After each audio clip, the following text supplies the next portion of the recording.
हे विद्यार्थियों नमस्ते। आपका आपके अपने YouTube चैनल में हार्दिक स्वागत अभिनंदन। मैं हूं डॉक्टर सत्यमुदिता स्नेही, असिस्टेंट प्रोफेसर संस्कृत।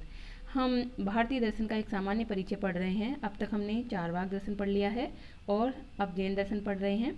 कल हमने देखा कि जैन दर्शन के अंतर्गत किस प्रकार से जो प्रथम तीर्थंकर है, जिनका नाम है ऋषभदेव, इन्हें ही आदिनाथ का कहा जाता है, और भगवान महावीर हैं, वो 24वें और अंतिम तीर्थंकर हैं। और इनसे पहले 23वें तीर्थंकर पार्श्वनाथ हुए थे।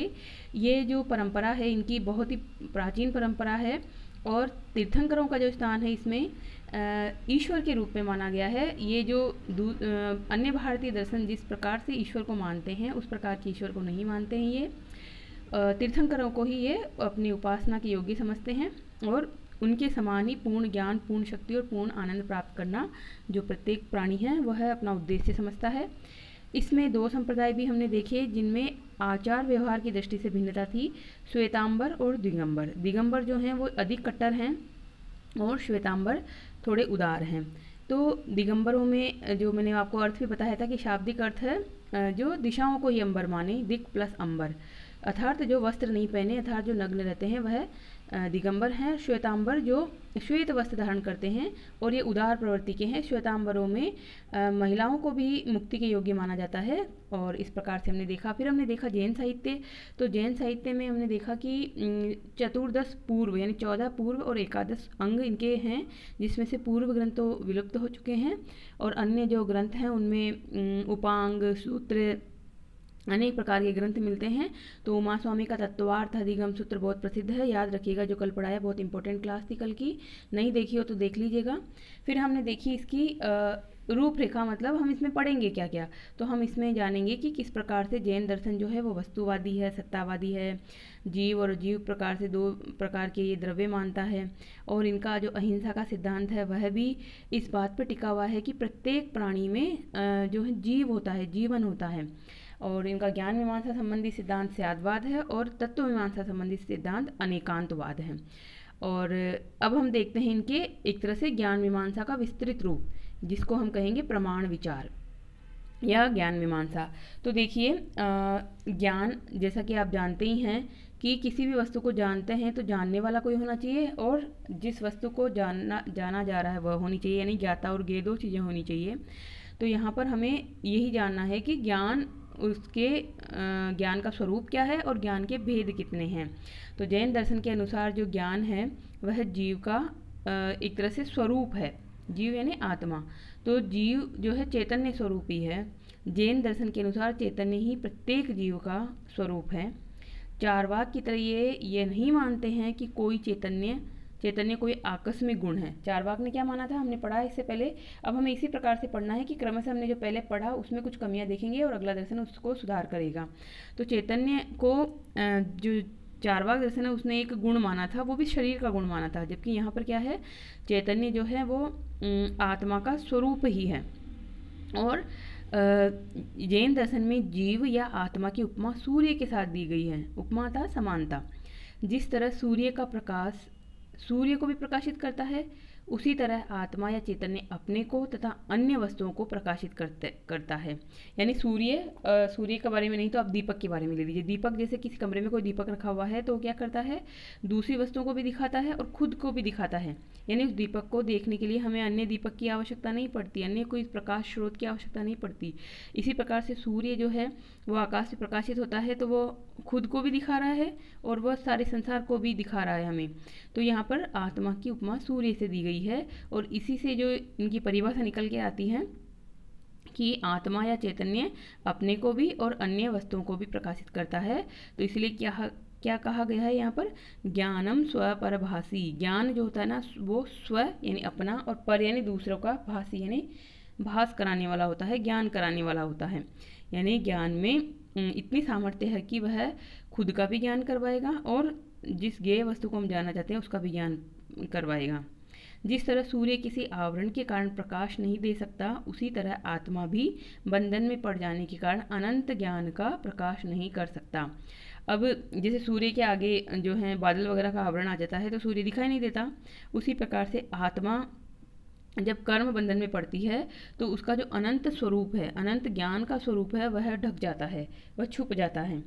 और जब वह बंधन मुक्त होती है, बंधन का नाश होता है, तब आत्मा अपने अनंत ज्ञानमय रूप में प्रकट हो जाती है। अनंत ज्ञान की शक्ति प्रत्येक जीव में है, किंतु बाधाओं के रहने से जीव सर्वज्ञ नहीं हो सकता है। अब सब में है, ये जो है प्रत्येक प्राणी में जीव मान रहे हैं और प्रत्येक प्राणी में आत्मा है, तो प्रत्येक प्राणी में अपने आप को पूर्णतः प्रकाशित करने की जो है अपार अपने आप को विकसित करने की क्षमता है। परंतु जब बंधन होते हैं, बाधाएं होती है, तो वह जीव का जो ज्ञान है वो न्यून और सीमित हो जाता है। ज्ञान की परिमितता जैनों के अनुसार कर्म जनित बाधाओं के कारण होती है। अब क्यों सीमित हो जाता है हमारा ज्ञान? तो कर्म जनित बाधाओं के कारण सीमित हो जाता है। इन बाधाओं के कारण ज्ञान में न्यूनता आ जाती है। इस तरह जीव की सर्वज्ञता नष्ट हो जाती है, यानी वो सब कुछ नहीं जान पाता है, क्योंकि बहुत सारी बाधाएं हैं और वो किस वजह से हैं? कर्मों की वजह से हैं। ईश्वर, इंद्रिय और मन, ये सभी कर्मों के कारण ही उत्पन्न होते हैं। यानी कि कर्म है, कर्मों का जब नाश होता है, कर्म फलों का जब नाश होता है, तो अपने आप ही जो जीव है वो अपने चैतन्य स्वरूप में आ जाता है। जो कर्म हैं, इनके वर्तमान रहने से आत्मा की स्वाभाविक शक्ति परिमित हो जाती है, सीमित हो जाती है। जब तक कर्म रहेंगे, कर्मों का बंधन रहेगा, तब तक हमारी जो आत्मा है उसकी स्वाभाविक शक्ति सीमित हो जाती है। यानी आत्मा में स्वाभाविक रूप से तो परिमितता नहीं है, वह सीमित नहीं है, वह बहुत ही व्यापक है। परंतु जब कर्मों के बंधन में पड़ती है तो वह सीमित हो जाती है। अब देखिए, इसमें ज्ञान का स्वरूप हमने जान लिया कि ज्ञान क्या है, ज्ञानम स्वपरभासी। अब हमें देखना है ज्ञान के भेद क्या हैं जैन दर्शन के अनुसार।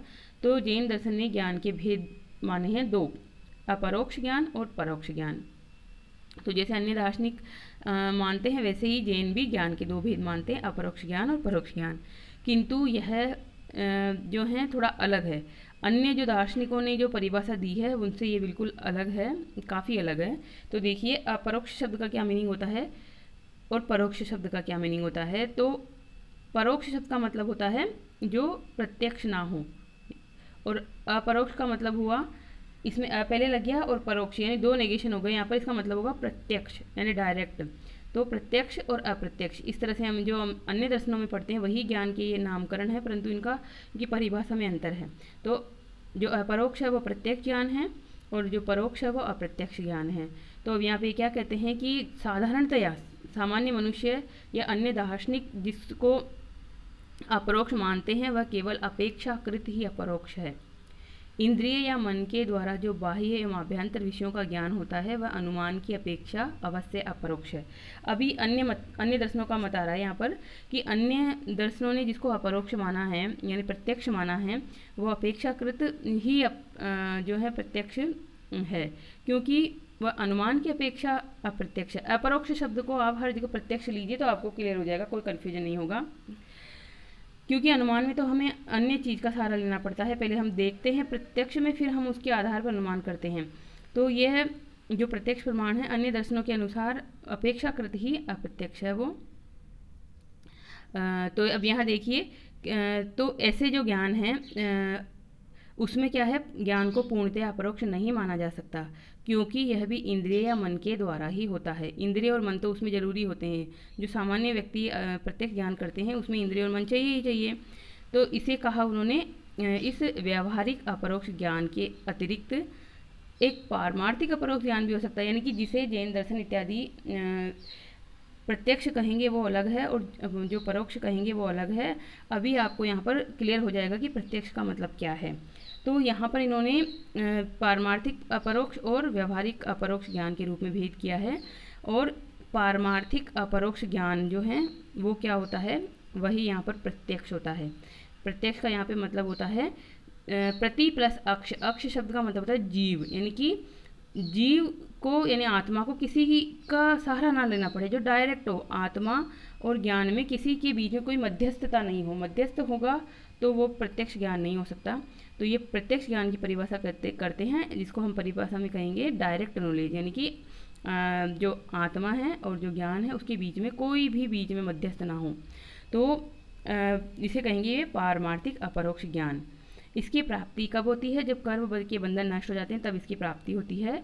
इस प्रकार पारमार्थिक अपरोक्ष ज्ञान में आत्मा और ज्ञेय वस्तु का साक्षात इंद्रिया साक्षात संबंध इंद्रियादि की सहायता के बिना ही हो जाता है। अब आपको इसको ना इस तरह से लेना है कि अपरोक्ष ज्ञान जो इन्होंने कहा उसके आगे आप पारमार्थिक शब्द जोड़ ली, तब आपको क्लियर हो जाएगा कि जैन दर्शन ने जो अपरोक्ष शब्द कहा है वो पारमार्थिक अपरोक्ष के लिए ही कहा है।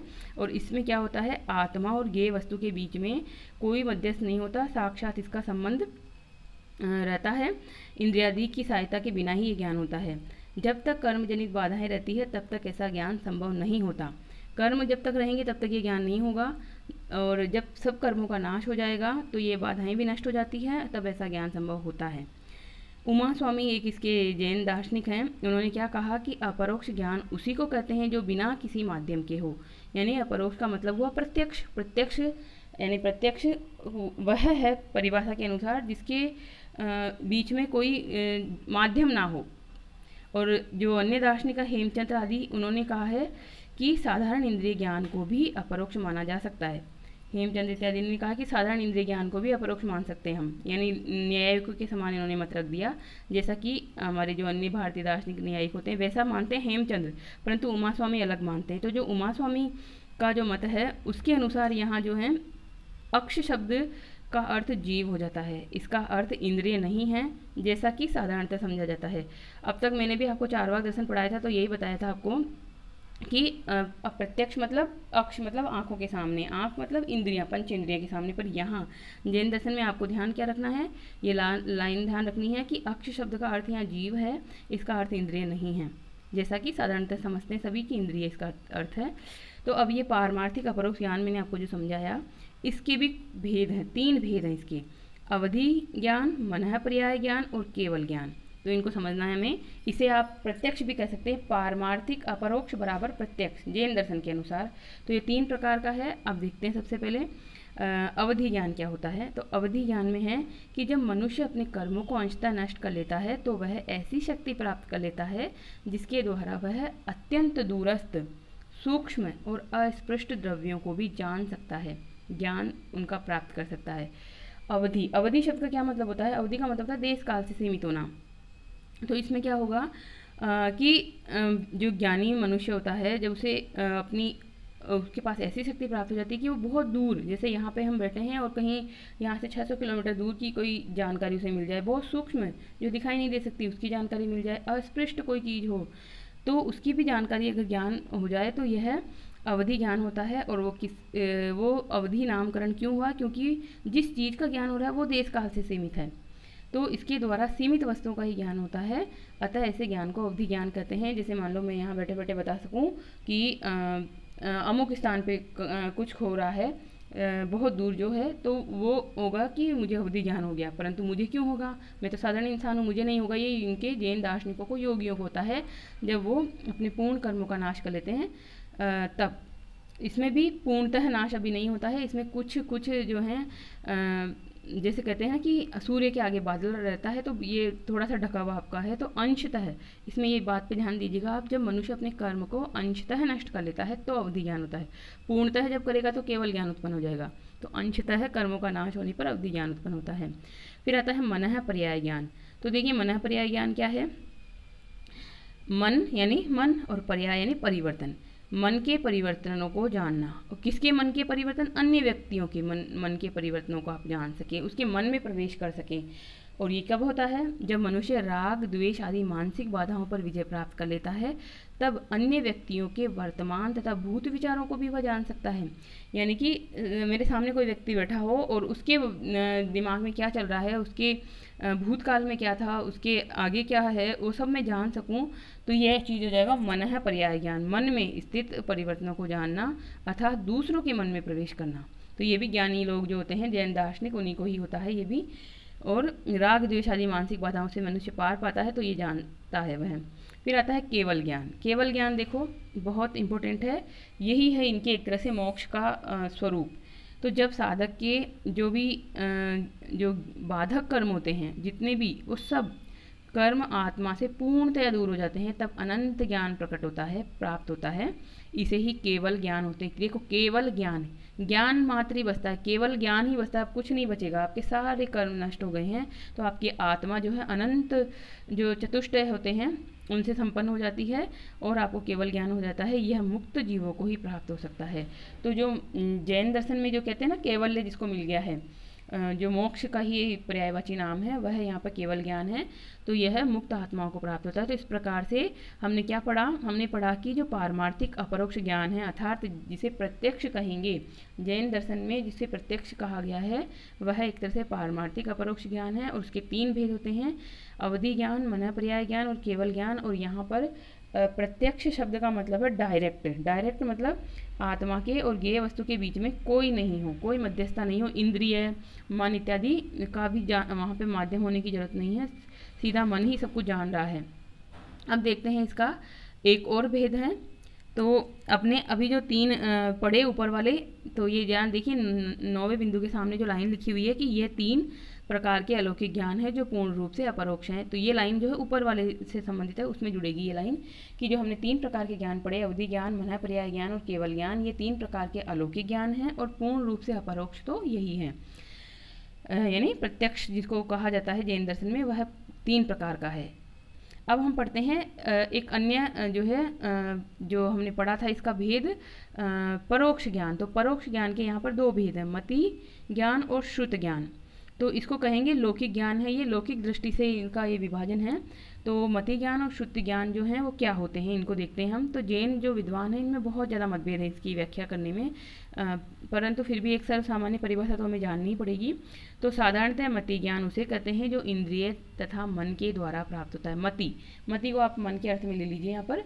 और क्योंकि जब भी हम कोई चीज़ जान रहे होते हैं तो मन तो उसमें सहायक होता ही है, जैसे पढ़ रहे होते हैं या देख रहे होते हैं तो भी आंखों से देख रहे हैं, परंतु उसमें मन जब तक लगा हुआ नहीं है तब तक आप नहीं उसको ज्ञान को ज्ञात कर सकते हैं। जैसे कि मान लो आप कुछ जो है कुछ सुन रहे हैं और आपका मन कहीं और है तो आप उसको नहीं सुन सकते, आपको नहीं पता कि किसने क्या कहा। जैसे अभिज्ञान शाकुंतलम में जो है शकुंतला को कान तो उसके खुले थे पर फिर भी दुर्वासा का शाप और दुर्वासा के द्वारा जो बताई गई बातें कुछ भी ध्यान नहीं थी। तो मति ज्ञान में क्या होता है, इंद्रिय तथा मन के द्वारा ये प्राप्त होता है।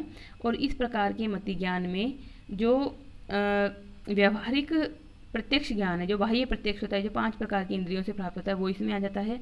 जो अंतर प्रत्यक्ष होता है वह भी इसी में आ जाता है, स्मृति भी इसी में आ जाती है, प्रत्यभिज्ञा और अनुमान भी इसी में आ जाते हैं। तो इस प्रकार से जिसको हम जो नैयायिक इत्यादि जो अन्य दार्शनिक प्रत्यक्ष में लेते हैं वो सारा प्रत्यक्ष या मति ज्ञान में समाहित है। आंतरिक प्रत्यक्ष और बाह्य प्रत्यक्ष दोनों इसमें है। स्मृति हम याद भी तो करते हैं कुछ चीज़ों को, जैसे अभी कोई चीज़ है 1 साल पहले ये घटित हुआ था तो हम उसको याद करते हैं। प्रत्यभिज्ञा क्या होता है, प्रत्यभिज्ञा क्या है, प्रत्यभिज्ञा में होता है स्मृति प्लस प्रत्यक्ष दोनों चीज़ होती है। जैसे कि हमें कोई चीज़ सामने दिखी और हमने कहा अरे ये तो वही है जो मेरे को, जैसे मान लो आपको कोई मित्र मिला जो 1 साल पहले आपको कहीं मिला था, तो उसको देखा आपने वापस कहीं किसी मेले में या किसी जगह पे, तो आपने कहा अरे ये तो वही है जो 1 साल पहले मुझसे मिला था। तो आपने अपनी स्मृति का भी सहारा लिया, पूर्व अनुभव जो था आपका उसका भी सहारा लिया और आपको वर्तमान में सामने वो दिखा तो आपने उसको कहा। तो ये प्रत्यभिज्ञा होता है जो स्मृति से अलग है। अनुमान भी इसी में आ जाता है क्योंकि अनुमान में भी हम प्रत्यक्ष के द्वारा ही ज्ञान क्या प्राप्त करते हैं, व्याप्ति हम बनाते हैं पहले और व्याप्ति के बाद हम ज्ञान प्राप्त करते हैं। तो यहाँ पर ये जो है परोक्ष ज्ञान के भेद में आ जाता है। अब एक दूसरा है श्रुत ज्ञान। श्रुत ज्ञान का मतलब है शब्द ज्ञान। श्रुत यानी सुनना, तो सुनना क्या, तो ये जो इनके जैन दार्शनिकों के जो वचन हैं, जो तीर्थंकरों के वचन हैं, उनको सुनना ही श्रुत ज्ञान है, अर्थात शब्द ज्ञान जिसे कहते हैं वह इसमें आ जाएगा। तो अभी जो ये प्रत्यक्ष ज्ञान मैंने बताया आपको, इस प्रत्यक्ष ज्ञान को प्राप्त करने की एक क्रम है, एक उत्पत्ति का इसका एक क्रम है, इसको हम देख लेते हैं। तो सबसे पहले होता है इसमें इंद्रिय संवेदन। किसी वस्तु को हम जब बाह्य रूप से ज्ञान करते हैं, बाह्य प्रत्यक्ष जिसे हम कहेंगे, तो किसी वस्तु का सबसे पहले इंद्रिय संवेदन होगा। जैसे मान लीजिए हमें कोई वस्तु जो है कोई ध्वनि सुनाई दी, ध्वनि का लीजिए यहाँ पर कोई ध्वनि हमें सुनाई दी, प्रारंभ में यह नहीं ज्ञात होता है कि ये ध्वनि किसकी है, तो इस अवस्था को कहते हैं अवग्रह है। कोई ध्वनि सुनाई दी और बहुत दूर से ध्वनि आ रही है, हमें नहीं पता, तो हम जो है अनुमान लगाते हैं और ये पहले तो ये सोचते हैं कि ये किसकी है ध्वनि, अपने अंदर ही प्रश्न उठाते हैं कि ये ध्वनि किसकी है। तो अवग्रह इसे कहते हैं। अवग्रह में केवल विषय का ग्रहण होता है, केवल विषय ग्रहण हुआ है, हल्का फुल्का सा आपने जाना कि कोई आवाज़ आ रही है, तब मन में एक प्रश्न उठता है कि ये ध्वनि किस वस्तु की है। तो इसको कहते हैं ईहा। ईहा मतलब जानने की चाह, इच्छा। तो अवग्रह यानी कि इंद्रिय संवेदन हुआ। फिर जानने की इच्छा हुई कि ये किसकी आवाज़ है, ये क्या चीज़ है, तो इस प्रकार से यह हो गई। फिर आता है इसके बाद एक निश्चयात्मक ज्ञान होता है कि यह ध्वनि अमुक वस्तु की है। फिर हमें निश्चय हो जाता है कि अच्छा वो व्यक्ति आवाज़ दे रहा है मुझे, तो वो हो गया एक निश्चयात्मक ज्ञान, वो हो गया आवाय। और इसका मतलब ही होता है निश्चय। इस शब्द का आवाय शब्द का मतलब होता है निश्चय। इस तरह जो ज्ञान प्राप्त होता है उसका मन में धारण होता है, इसको कहते हैं धारण। धारणा बैठ जाती है, अच्छा मुझे जो है मम्मी ने बुलाया है, मुझे पापा ने बुलाया है, बहुत कहीं जो मेन गेट पे गई आवाज़ दी और आप बहुत अंदर हैं घर में अपने, तो आपको फिर निश्चय हो गया कि अच्छा जाना है मुझे, बाहर कोई मम्मी आवाज़ दे रही है और दरवाज़ा खोलना है, इस तरह से। तो यहाँ पर अवग्रह, ईहा, अवाय और धारण, ये 4 प्रकार से इसकी प्रत्यक्ष ज्ञान की उत्पत्ति का एक क्रम है, जो प्रत्यक्ष, जो लौकिक प्रत्यक्ष है ये। तो अब आगे हम देखते हैं, दूसरा हमने जाना था इसमें श्रुत ज्ञान। तो श्रुत ज्ञान तो सिंपल ही है बहुत, इसके नाम में ही समाहित है। श्रुत यानी सुनना। तो ज्ञान की उत्पत्ति सुने हुए शब्दों से होती है और यह आप्त वचनों तथा प्रमाणिक ग्रंथों को देखे बिना श्रुत ज्ञान इसमें नहीं हो सकता है। तो इसमें क्या होता है कि आप सामने कोई आपको प्रवचन दे रहे हैं, जैन दार्शनिक मुनि वो आपको दे रहे हैं प्रवचन और आप उनकी बातों को सुन रहे हैं, तो आपको सुन रहे हैं आप उनके वचनों को, तो इसमें सुना तो श्रुत ज्ञान हो गया ये। और ये आप्त वचन और प्रमाणिक ग्रंथ होते हैं, कोई आप हर किसी की बात को नहीं मानते हो। आप तो यानी जो सिद्ध पुरुष है जिसने सब कुछ प्राप्त कर रखा है पहले ज्ञान, वो आपको देगा ज्ञान। और इसमें भी जो है देखना पहले होता है, तो देखे बिना शुद्ध ज्ञान नहीं हो सकता है। अतः इसके लिए इंद्रिय ज्ञान का होना आवश्यक है, इसलिए इसमें भी इंद्रिय ज्ञान हो गया, तो इसलिए इसमें भी मध्यस्थता की आवश्यकता पड़ गई। तो इसलिए ये किस में चला गया, परोक्ष ज्ञान में इसका विभाजन कर दिया, क्योंकि यहाँ पर जो अपरोक्ष ज्ञान है वह तो ऐसा ज्ञान है जिसमें कोई मध्यस्थ ना हो। तो जो मति ज्ञान है वह श्रुत ज्ञान के पहले ही आता है, यानी कि श्रुत ज्ञान को करने से पहले हमें मति ज्ञान होगा, तब श्रुत ज्ञान उत्पन्न होगा। सर्वज्ञ तीर्थंकरों के उपदेश सर्वश्रेष्ठ श्रुत ज्ञान है। तीर्थंकरों के उपदेश को ही श्रुत ज्ञान के माध्यम से सुनते हैं हम, और वही श्रुत ज्ञान है। जैन दर्शन के अनुसार मति ज्ञान, श्रुत ज्ञान तथा अवधि ज्ञान में दोष की संभावना रह जाती है। अब हमने एक तरह से 5 तरह के यहाँ पर ज्ञान पढ़ लिए। जो अवधि ज्ञान, मनः, पर्याय, केवल ज्ञान थे, वो तो अपरोक्ष ज्ञान के भेद थे। उसमें से आप 2 को जो है 3 को लीजिए, मति ज्ञान, श्रुत ज्ञान और अवधि ज्ञान। अवधि ज्ञान मैंने समझाया आपको किस तरह से अवधि ज्ञान होता है, और श्रुत ज्ञान और मति ज्ञान, इन तीनों में तो दोष की संभावना रह जाती है, कुछ ना कुछ दोष हो सकता है, परंतु मनः, पर्याय ज्ञान और केवल ज्ञान सर्वथा दोष रहित होते हैं, क्योंकि इसमें कोई मध्यस्थता वाली बात ही नहीं है और सीधा ये हो रहा है योगियों को, जो तीर्थंकर इत्यादि जो हैं ज्ञान प्राप्त उनको हो रहा है। तो इन 5 में से आपका विभाजन का तरीका आपको ध्यान रखना है। 3 एक तरफ देखेंगे तो जो हैं अपरोक्ष ज्ञान के 3 भेद हो जाएंगे, और जो परोक्ष ज्ञान के 2 भेद होते हैं, मति ज्ञान और श्रुत ज्ञान। तो यहाँ पर हम 5 को एक साथ ले लीजिए। 5 को एक साथ लेने पर मति ज्ञान, श्रुत ज्ञान और अवधि ज्ञान में दोष की संभावना है, परंतु मनः, पर्याय ज्ञान और केवल ज्ञान में दोष की संभावना नहीं है। तो इस प्रकार से हमने ज्ञान का स्वरूप देखा, ज्ञान के भेद देख लिए। अब हम आते हैं इसके प्रमाण विचार पर। जैन दर्शन कितने प्रमाण मानता है, तो अब तक आपको पता चल गया होगा कि कितने प्रमाण जैन दर्शन ने माने। तो जैन दर्शन जो है 3 प्रमाण मान रहा है, प्रत्यक्ष प्रमाण, अनुमान प्रमाण और शब्द प्रमाण। प्रत्यक्ष की परिभाषा भले ही यहाँ पर अलग है, प्रमाण तो रहा है। तो अब हमें, इससे पहले हमने चारवाक दर्शन पढ़ा था, तो चारवाक दर्शन की कुछ कमियां इन्होंने देखी और उसकी आलोचना इन्होंने की है, उसका खंडन किया है, वो यहाँ देखते हैं हम। चारवाक दर्शन केवल प्रत्यक्ष प्रमाण ही मानता है। जैन दार्शनिक इस बात का खंडन करते हैं और अनुमान और शब्द जैसे अप्रत्यक्ष प्रमाणों को भी वो मानते हैं, यानी अनुमान और शब्द को भी मानते हैं। कौन? जैन दार्शनिक। अब चारवाक दर्शन ने जो नहीं माना था इन प्रमाणों को, तो उसका जवाब इन्होंने दिया होगा, खंडन किया होगा, तो वो हमें देखते हैं यहाँ पर। अब देखिए आगे, वो ध्यान से देखिए स्क्रीन पर, यहीं पर लिखी हुई सारी बातें। यदि चारवाक से यह प्रश्न किया जाए कि केवल प्रत्यक्ष ही क्यों सर्वथा मान्य प्रमाण है, क्यों यह दोष रहित है, तो वो जो चारवाक आंसर देते हैं कि ये तो पूरा दोष रहित है, इसलिए प्रत्यक्ष ही एकमात्र प्रमाण है, अन्य में तो दोष हैं। तो अब यहाँ पर जैन दार्शनिक कहते हैं कि अगर आप इसको सिद्ध कर सको तो आप जो हैं हमें बताओ किस तरह से ये दोष रहित है। तो अगर आप मौन रहते हो, आप कोई जवाब नहीं देते हो, इसका मतलब है कि आपके पास कोई युक्ति ही नहीं है इस बात को सिद्ध करने के लिए कि प्रत्यक्ष प्रमाण सर्वथा दोष रहित है। तो आप चुप रहते हो तो आपके पास कोई तर्क नहीं है, कोई युक्ति नहीं है, आप ऐसे ही बस अपने सिद्धांत रख रहे हो। और अगर आप कुछ बताते हो, कोई युक्ति देते हो, तो इसका मतलब है कि आप स्वयं अनुमान का सहारा लेते हो, क्योंकि आपने कहा कोई बात तो आप कहोगे तो अनुमान का सहारा लोगे। तो प्रत्यक्ष प्रमाण के समर्थन के लिए उनकी ये युक्ति कि यह निर्विवाद तथा दोष रहित होता है, अनुमान सा शब्द भी इसी पर स्वीकृत हो जाते हैं। यानी कि जब चारवाकी व्यक्ति ये कहते हैं कि प्रत्यक्ष प्रमाण ही निर्विवाद है और दोष रहित है, तो अपने आप ही उसमें अनुमान और शब्द प्रमाण स्वीकार हो गए इस लाइन में ही। कैसे हो गए? चारवाक ये कह सकते हैं कि अनुमान और शब्द कभी कभी दोषयुक्त भी होते हैं। अनुमान और शब्द दोषयुक्त होते हैं, इसलिए मैं नहीं मानता अनुमान और शब्द को। ये कौन कहते हैं? चारवाकी कहते हैं। तो वापस जैन दार्शनिक कहते हैं कि तो क्या प्रत्यक्ष कभी भी दोषयुक्त नहीं होता? क्या प्रत्यक्ष हमेशा सही होता है? प्रत्यक्ष में भी बहुत सारे जो हैं दोष आ जाते हैं। कई बार जो कहते हैं कि आँखों में और कानों में जो है 4 अंगुल का अंतर होता है, तो आँखें देखी हुई गलत हो जाती बातें। तो यहाँ पर जब प्रत्यक्ष भी दोषयुक्त हो सकता है, तो अनुमान भी हो जाए दोषयुक्त और शब्द भी हो जाए, तो उसमें क्या दिक्कत है? तो यहाँ पर यही कहते हैं कि इसलिए प्रत्यक्ष अनुमान या शब्द को तभी प्रमाण मानना चाहिए जब उससे बिल्कुल दोष रहित ज्ञान प्राप्त हो। यह होनी चाहिए कसौटी तो, कि प्रत्यक्ष अनुमान और शब्द तभी तक प्रमाण है जब तक कि वो दोष से रहित हैं।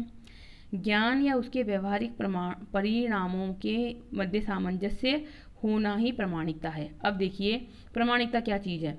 ज्ञान या उसका व्यवहारिक परिणाम में सामंजस्य हो तो इसे कहते हैं प्रामाणिकता। जैसे कि तालाब में मगरमच्छ है, ये किसी ने आके बताया आपको, और आपने जाकर वहाँ देखा हाँ तालाब में मगरमच्छ है, तो इसका मतलब क्या हुआ कि जो आपको ज्ञान दिया गया था किसी के द्वारा, उसने और जो व्यवहार में आपने परिणाम जाके देखा उसमें सामंजस्य है, तो वो प्रामाणिक ज्ञान है। अगर वो सामंजस्य नहीं हो तो वहाँ प्रामाणिक ज्ञान नहीं होगा। तो इस प्रकार से प्रामाणिकता अलग चीज़ है, ज्ञान की प्रामाणिकता अलग चीज़ है, और ज्ञान होना अलग चीज़ है। ये बात है यहाँ पर। चारवाक जो है परलोक जैसे अप्रत्यक्ष विषयों के अस्तित्व को नहीं मानते। यहाँ वे स्वयं प्रत्यक्ष की सीमा से बाहर चले जाते हैं। अब देखो, परलोक को आपने नहीं माना, तो परलोक को नहीं मानना आपने कैसे निश्चित किया? परलोक को आपने देखा तो नहीं है कि परलोक नहीं है, आपने उसका क्या किया? अभाव का अनुमान ही तो किया आपने। वस्तुओं को नहीं देखने के कारण वे उसके अभाव का अनुमान कर लेते कि वो वस्तु दिखाई नहीं दे रही, इसलिए वो नहीं है। वो उसका अभाव का अनुमान किया, तो अनुमान आपने खुद ले लिया, तो प्रत्यक्ष की सीमा से आप बाहर चले गए। फिर जब चारवाकी ये कहते हैं कि सभी प्रत्यक्ष प्रमाण हैं, तो वे क्या करते हैं? अनुमान का ही तो सहारा ले रहे हैं। यहाँ पर सभी प्रत्यक्ष प्रमाण हैं, ऐसी बात अगर आपने कही है तो सभी प्रत्यक्ष प्रमाण कैसे कहा आपने? सभी प्रत्यक्षों को तो आपने नहीं देखा, भूतकाल के प्रत्यक्षों को आपने नहीं देखा, भविष्य में जो प्रत्यक्ष होगा उसको नहीं देखा, और यहाँ तक कि वर्तमान के जो प्रत्यक्ष हैं, जैसे वर्तमान में हम भारत में बैठकर ज्ञान प्राप्त कर रहे हैं, तो हम अमेरिका के बारे में कुछ नहीं कह सकते, कहीं और देश के बारे में कुछ नहीं कह सकते कि वहाँ पे क्या प्रत्यक्ष रूप से घटित हो रहा है। तो इसलिए यहाँ पर कहना चाहते हैं कि जब आप ये कहते हो कि सभी प्रत्यक्ष प्रमाण हैं, तो आप स्वयं जो हैं अनुमान का सहारा लेते हो, क्योंकि यहाँ अतीत के प्रमाणिक प्रत्यक्षों के आधार पर ही भविष्य के प्रत्यक्षों के संबंध में आप अनुमान कर रहे हो। तो जब चारवाक अपने विपक्षियों से तर्क करते हैं, तो उस समय भी वे विपक्षियों के शब्दों से उनके विचारों का अनुमान लगाते हैं। अब शब्द से तर्क वितर्क हो रहा है, सामने वाला कुछ कह रहा है तो उसके शब्दों को आपने ग्रहण किया और उसके बाद ही आपने उनके विचारों का अनुमान किया। तो आपने शब्द को तो लिया ही ना, शब्द को अपने कानों तक लिया और उसके बाद में आपने उसका विचारों का अनुमान किया कि अच्छा आपका यह अभिप्राय है। तो इस प्रकार से यहाँ पर अनुमान भी आप ले लेते हो। अन्यथा आप जो है अगर नहीं मानते शब्द को, तो फिर आप किसी भी वाद विवाद में भाग ले ही नहीं सकते, आप शास्त्रार्थ तो कर ही नहीं सकते। तो इस प्रकार से जो आप कहते हो कि प्रत्यक्ष एकमात्र प्रमाण है, यह युक्ति संगत नहीं है, ये बिल्कुल गलत है। प्रत्यक्ष तो एक प्रमाण है, परंतु एकमात्र प्रमाण नहीं है। अनुमान भी प्रमाण है और शब्द भी प्रमाण है। तो जो जैन दर्शन है उसमें 3 प्रकार के प्रमाण माने गए हैं, शब्द भी माना गया है और अनुमान भी माना गया है और प्रत्यक्ष भी माना गया है। तो इस प्रकार से आज हम इसको यहीं विराम देते हैं। और आपको जो भी समझाया गया है थोड़ा सा टेक्निकल है, क्योंकि शब्द तो वही हैं परंतु उनके अर्थ अलग हैं और थोड़ा सा शब्दों को भी अलग कर दिया गया, अपरोक्ष और परोक्ष रूप में यहाँ पर शब्दों को डाल दिया गया है। तो इसी ज्ञान मीमांसा पर इसका निर्भर करेगा इसका शादवाद का सिद्धांत, और आगे इसकी तत्व मीमांसा भी इसी पर निर्भर करेगी जो इन्होंने अनेकांतवाद के रूप में माना है। तो वो हम कल पढ़ेंगे। तो आज हम इसको यहीं विराम देते हैं। आपको ये वीडियो कैसा लगा आप अपने अनुभव कमेंट बॉक्स के माध्यम से अवश्य बताएं। चैनल पर पहली बार आए हैं और आपने इसको सब्सक्राइब नहीं किया है तो सब्सक्राइब कर लीजिए, बेल आइकन को दबा लीजिए ताकि आपको इस चैनल पर डाले जाने वाले सभी वीडियो के नोटिफिकेशन तुरंत मिल जाएं, किसी भी वीडियो से आप वंचित ना रहें। आपको ये ज़रूर अच्छा लग रहा होगा तो इसे ज़्यादा से ज़्यादा जो है लाइक कीजिए, अन्य मित्रों तक, आपके अन्य साथियों तक इसको पहुँचाइए। तो मेरा इतना ही कहना है कि विद्या जो है बांटने से बढ़ती है, और जो मेहनत है व्यक्ति करता है तो उसको उसका फल अवश्य मिलना चाहिए। आपकी जो सकारात्मक कमेंट हैं और जो आपके लाइक्स हैं वही हमें एक तरह से हमारे प्रति हमारा मनोबल बढ़ाने का एक साधन है, तो हमारा मनोबल आप बढ़ाइए। धन्यवाद, आपको बहुत बहुत आभार। खुश रहिए, स्वस्थ रहिए, पढ़ते रहिए। कल फिर मिलेंगे इसके अगले भाग अर्थात शादवाद के साथ। धन्यवाद।